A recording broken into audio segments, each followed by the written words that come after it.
Hope કે જેટલું આપણે અહીંયા યુટ્યુબમાં બધા જ વિડીયો મૂકીએ છીએ એ વેલકમ સ્કૂલના બાળકો તો ઠીક છે, પણ લગભગ બધા જ વિદ્યાર્થીઓ અમારું લાઈક કરશે અને જોશે અને એમાંથી કંઈક પણ શીખશે એવા અમે આશા રાખીએ છીએ.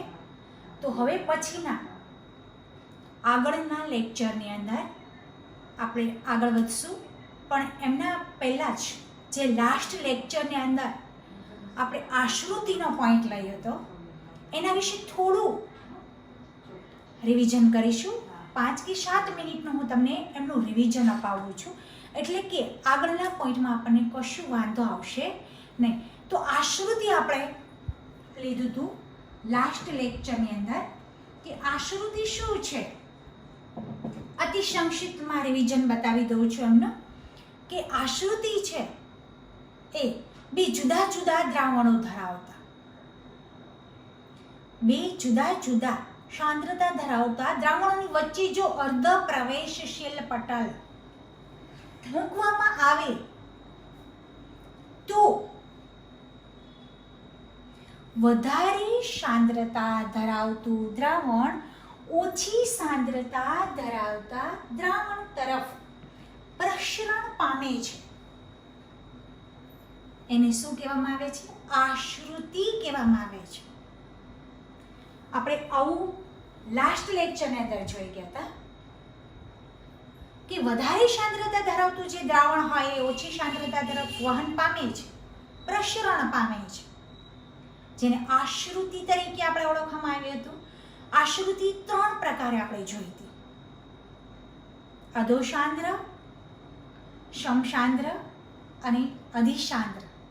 આ 3 પ્રકારે આપણે આશ્રુતિ જોઈ હતી. અતિ સંક્ષિપ્ત પોઈન્ટ કહી દઉં છું, પછી આપણે નેક્સ્ટ પોઈન્ટ લઈ લઈશું. પહેલું જ આપણે જોયું હતું અધોસાંદ્ર, સેકન્ડમાં જોયું હતું આપણે સમસાંદ્ર અને ચાલો આપણે હવે આશ્રુતિ વિશે થોડું જોયું. એના વિશે હું તમને થોડું 5-7 પોઈન્ટ 5-7 મિનિટનું રિવિઝન કરાવી દઉં છું. એમાં પહેલું જોયું તો આપણે અધોસાંદ્ર કે અધોસાંદ્ર છે એટલે શું?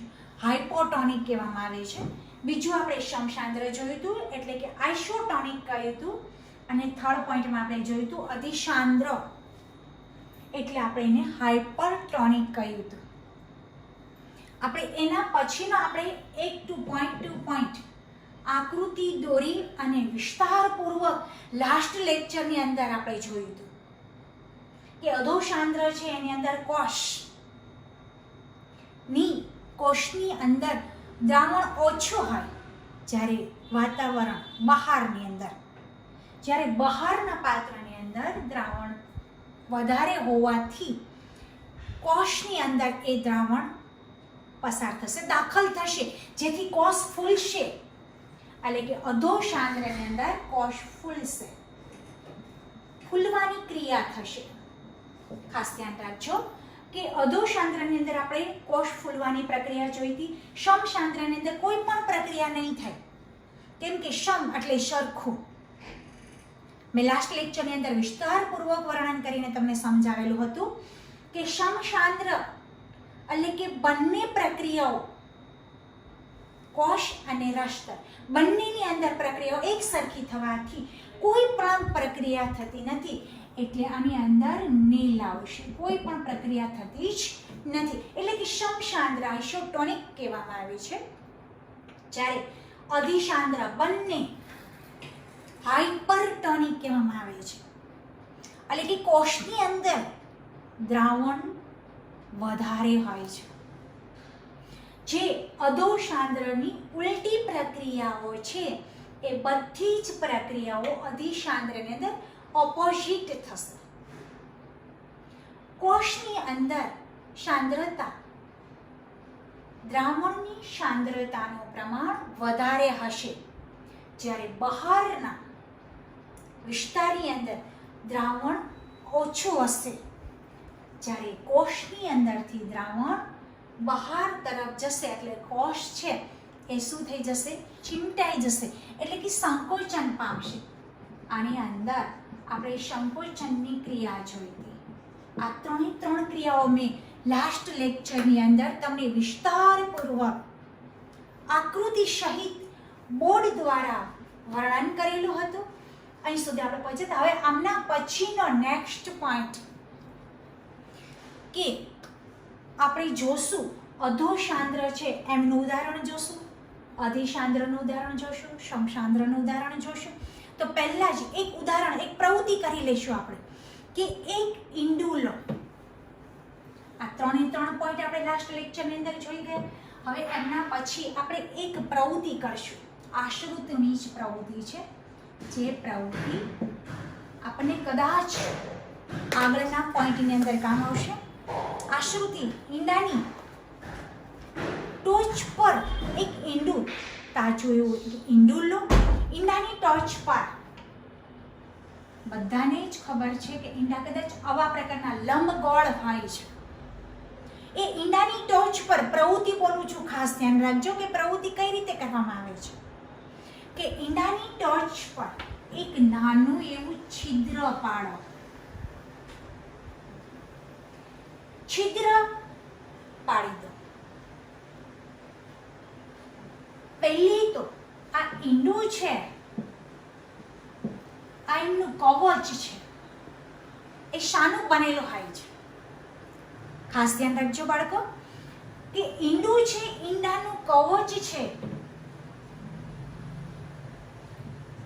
ઈંડાનું કવચ હાઇડ્રોક્લોરિક એસિડ ની અંદર આખું નાખવાનું છે. હવે કવચ છે એ CaCO3. ફરીથી બોલું છું કે ઈંડાનું કવચ CaCO3 એટલે કેલ્શિયમ કાર્બોનેટ નું બનેલું હોય છે. ઈંડાનું કવચ છે એ CaCO3 એટલે કે કેલ્શિયમ કાર્બોનેટનું બનેલું હોય છે. અને આ ઈંડાને સૌ પ્રથમ એક કાણું પાડી અને એની અંદર એક ઈંડાની અંદર જરદી ભરેલી હોય છે, જે ઘટ પ્રવાહી હોય છે. ઘણાને માહિતી જ હશે કે ઈંડાની અંદર જરદીનો ભાગ હોય છે.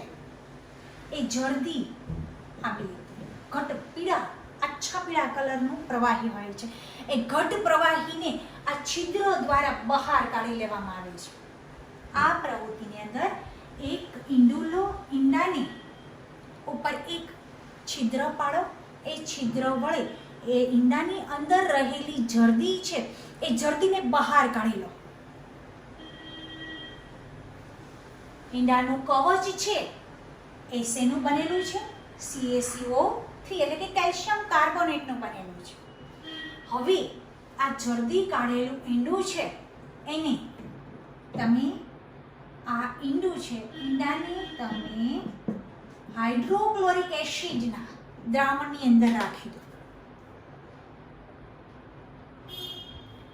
ઈંડાને તમે હવે જરદી કાઢેલું ઈંડું છે એને હાઇડ્રોક્લોરિક એસિડની અંદર નાખી દો અને પછી એ ઈંડાને શુદ્ધ પાણીમાં, શુદ્ધ એટલે કે ચોખ્ખા પાણીની અંદર આ ઈંડું રાખી દો. હવે શું થશે પ્રક્રિયા? આ પાત્રની અંદર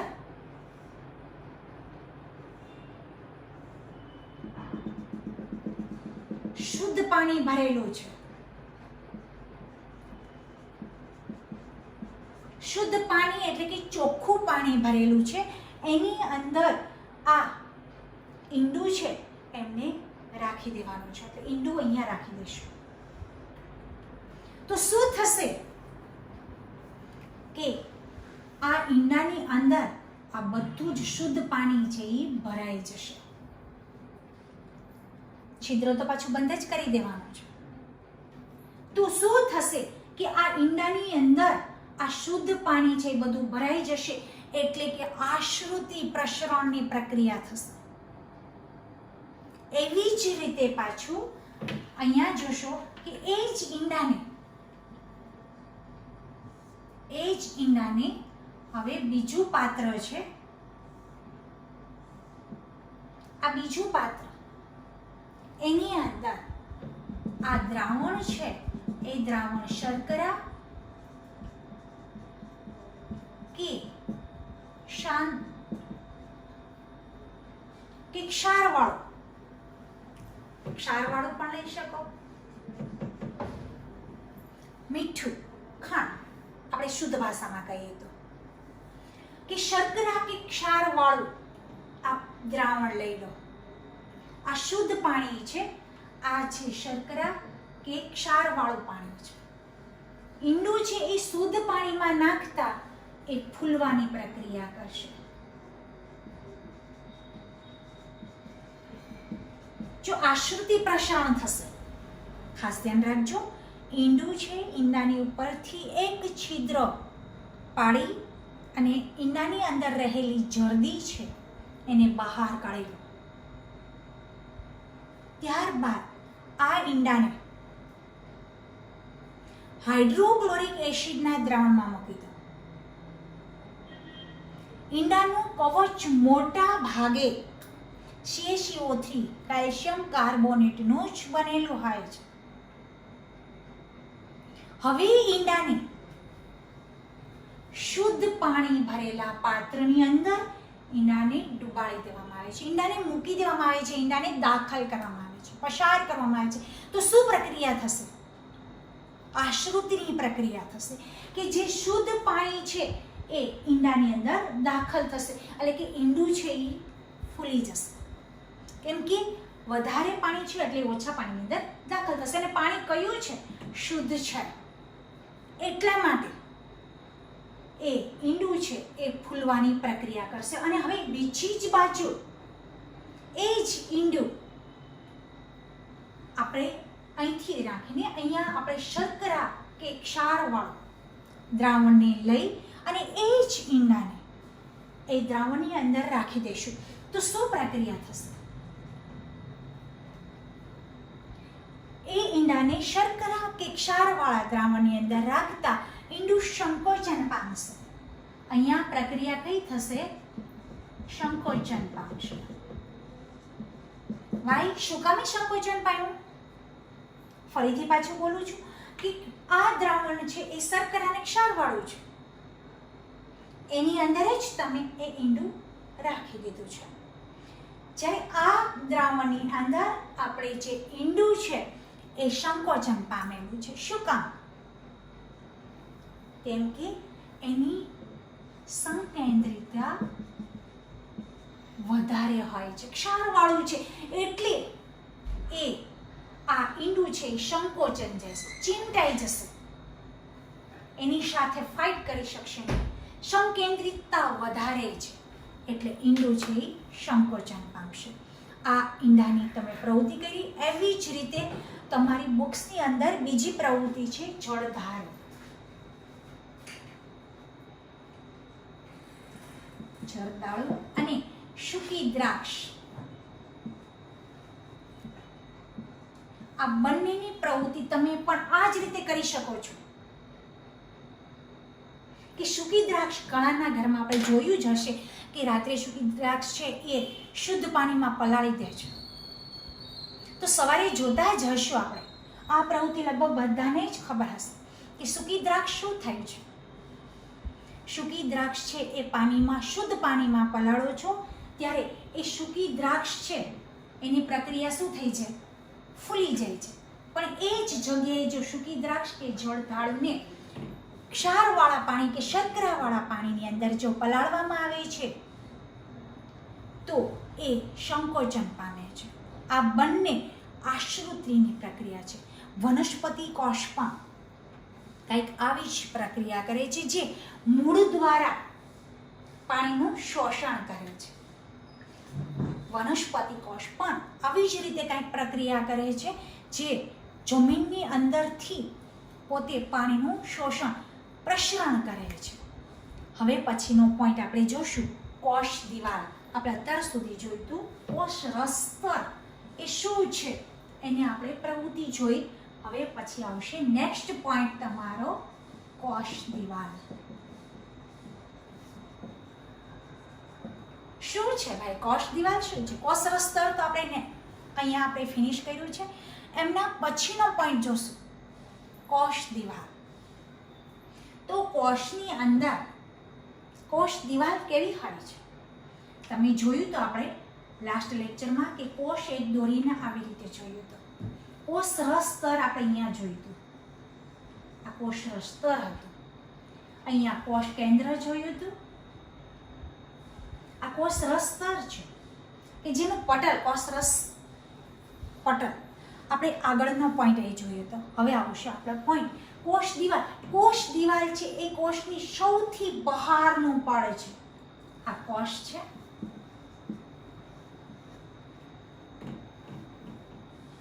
અંદર આવેલું કોષ કેન્દ્ર છે. કોષ દિવાલ શું છે? કોષ દિવાલ છે એ કોષની સૌથી બહાર આવેલું સખત મજબૂત આવરણ છે, જેને કોષ દિવાલ કહેવામાં આવે છે. કોષની અંદર સૌથી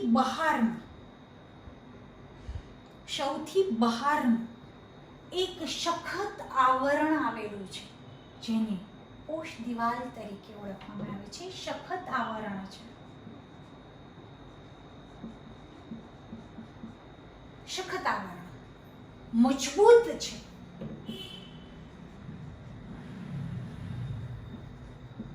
જેને કોષ દિવાલ કહેવામાં આવે છે. કોષ દિવાલ શેની બનેલી હોય છે? કોષ દિવાલ છે એ સેલ્યુલોજ.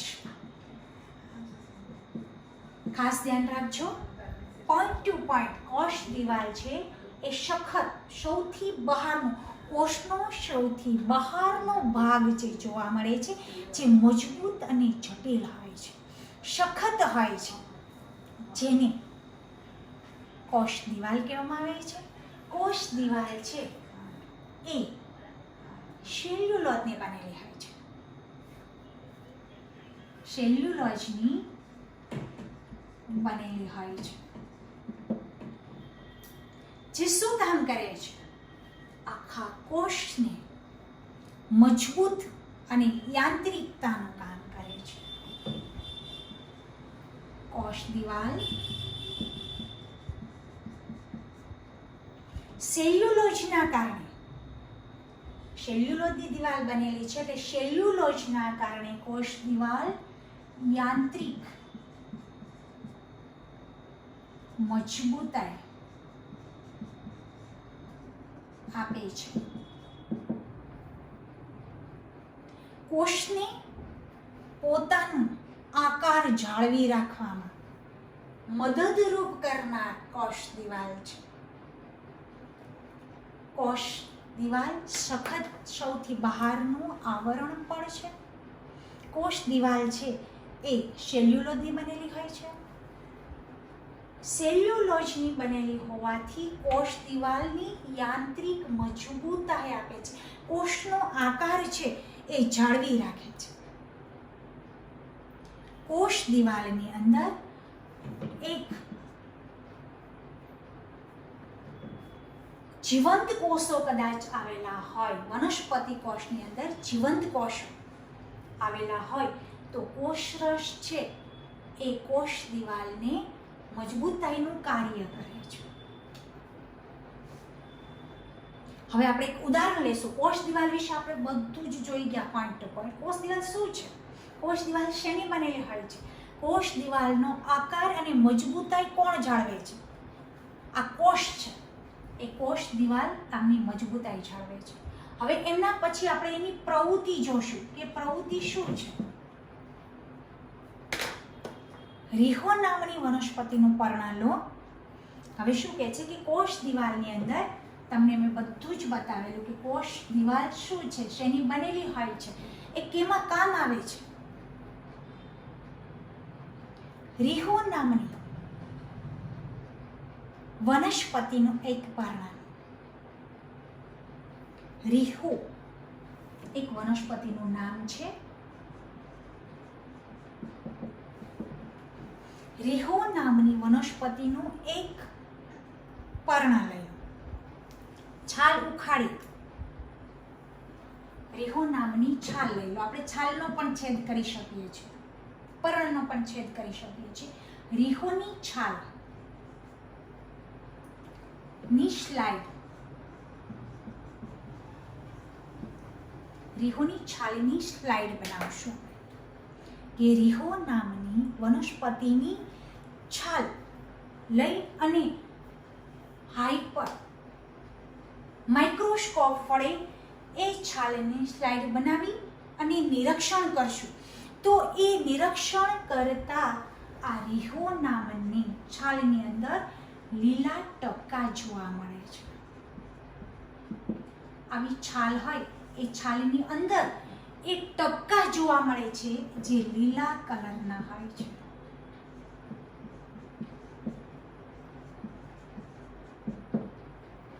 કોષ દિવાલ શું કહે છે જોજો હા, કે રીહો નામના પર્ણની છાલની સ્લાઇડ બનાવી અને નિરીક્ષણ કરતા, જોતા, અનુમાન કરતા શું જોવા મળે છે?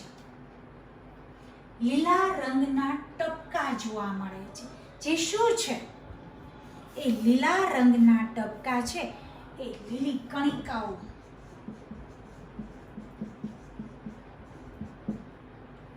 લીલી કણિકાઓ છે એ છે હરિતકણ,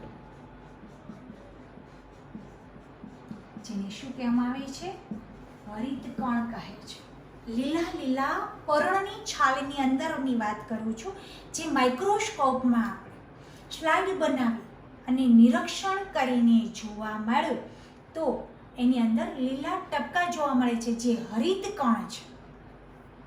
એ હરિતકણ લીલું રંજક દ્રવ્ય,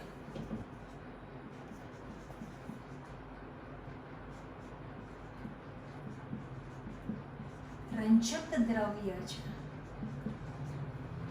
એ રંજક દ્રવ્ય ક્લોરોફિલ.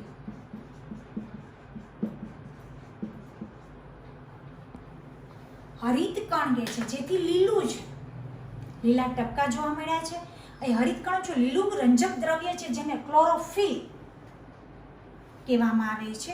અને આ સ્લાઇડ ઉપર આપણે પર્ણ પર, હવે આ જ છાલનું પર્ણ લેવું, એ પર્ણ પર આપણે અહીંયા સુધી આપણે જોયું તો એ છાલની અંદર કે પર્ણ બંનેનું તમે સ્લાઇડ બનાવી શકો છો. તો એ પર્ણની અંદર આપણે લીલા રંગના ટપકા જોવા મળ્યા, જે શું કહે છે? એને હરિતકણ તરીકે ઓળખવામાં આવે. એ હરિતકણ છે એની અંદર એક રંજક દ્રવ્ય છે, જે એ રંજક દ્રવ્યને શું કહેવામાં આવે છે? ક્લોરોફિલ. ક્લોરોફિલ કહે છે. હવે એ જ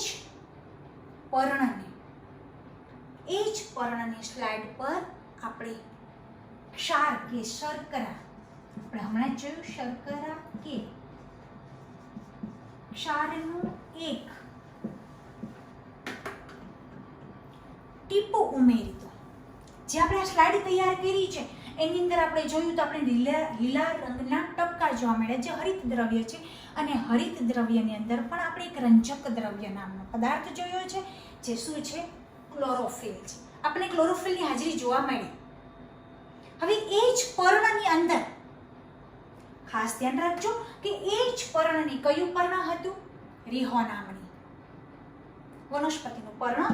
એ જ પર્ણની અંદર કે છાલની અંદર તમે શર્કરા કે ક્ષારનું એક ટીપું રાખી દો અને પછી એમનું નિરીક્ષણ કરશો તો શું થશે? થોડા મિનિટ પછી એનું સૂક્ષ્મદર્શક યંત્ર વડે તમે નિરીક્ષણ કરશો ને તો શું જોવા મળશે? કે જીવંત વનસ્પતિ કોષ છે એ આશ્રુતિ દ્વારા પાણી ગુમાવશે. આ શર્કરા અને ક્ષારનું એક બુંદ જે પર્ણ ઉપર મૂક્યું છે ને, ત્યારે થોડી મિનિટો પછી આપણે જોશું ને તો ત્યારે આપણને લીલા રંગના ટપકા કે રંજક દ્રવ્ય ક્લોરોફિલ જોવા નહીં મળે. શું મળશે? કે જીવંત વનસ્પતિ કોષ છે. એ જીવંત વનસ્પતિ કોષ છે. હજી તો જે આપણે પ્રક્રિયાઓ કરેલી છે એ જીવંત કોષો પર કરી છે. તો શું જોવા મળશે કે વનસ્પતિ કોષ છે એ આશ્રુતિ દ્વારા પાણીને ગુમાવશે, એટલે શું થઈ જશે, ત્યારે એ ચીમટાઈ જશે, સંકોચન પામશે,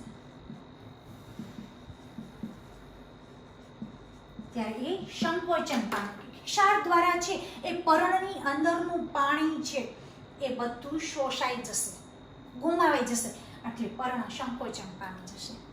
પણ હવે એ જ પર્ણને 3 પ્રક્રિયા આપણે કરવાની છે. તો એ જ પર્ણને પહેલું આપણે જોયું કે રીહો પર્ણની છાલ અથવા તો પર્ણને માઇક્રોસ્કોપ વડે નિરીક્ષણ કરતા આપણને શું જોવા મળે,